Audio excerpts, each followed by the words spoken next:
Daybreak's back at 6:44. Former President Trump's plane staying put near Mar-a-Lago overnight. We learned he's set to turn himself in early next week. The reason why plastered on front pages coast to coast this morning. The New York Times, his hometown paper, with the headline "Trump indicted." That indictment is still sealed. This all stems from alleged hush money payments to adult film star Stormy Daniels before the 2016 election. Speaking at a rally last weekend, the former president insisted this is just more of the same. From the beginning, it's been one witch hunt and phony investigation after another.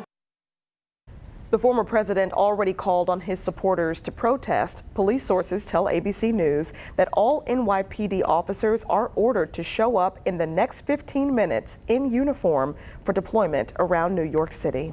So how did we even get to this point? It all started in August of 2018 with the president's former personal attorney, Michael Cohen. He pleaded guilty to federal crimes at that time. Cohen told a court that the former president directed him to make hush money payments during his 2016 campaign to keep them from speaking publicly about alleged affairs.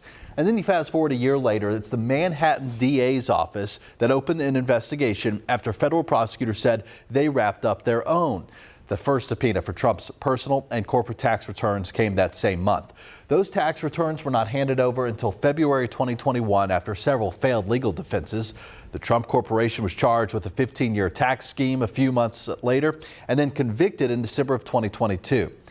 That brings us to January of this year. The Manhattan DA's office convened a new jury. They met over the last 3 months, leading us to yesterday's indictment.